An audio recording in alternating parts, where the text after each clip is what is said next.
Hello friends, welcome back to the my new video guys and my YouTube channel guys. Today friend, we are going to talk about guys Infinix phone set, and today video title is guys Infinix phone Bluetooth scanning guys. How can we on and use? Friends, we want to on guys or Infinix phone Bluetooth scanning. So how to on today friends, I will show you. I will tell you guys.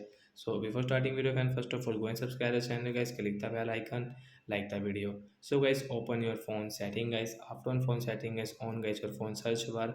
We will search here guys phone Bluetooth setting guys. Click on guys your Bluetooth setting guys. Search here, and friends you can see guys Bluetooth scanning guys. Click on your Bluetooth scanning setting guys. Tap here guys. Bluetooth scanning is off, so guys you can on, and once you can see allow apps and services to scan for nearby device at any time, even when Bluetooth is off.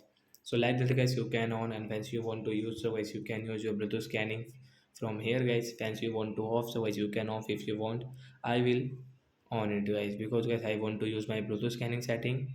So like that guys I can on and off guys Bluetooth scanning setting guys. So that's it guys, thanks for watching the video, bye.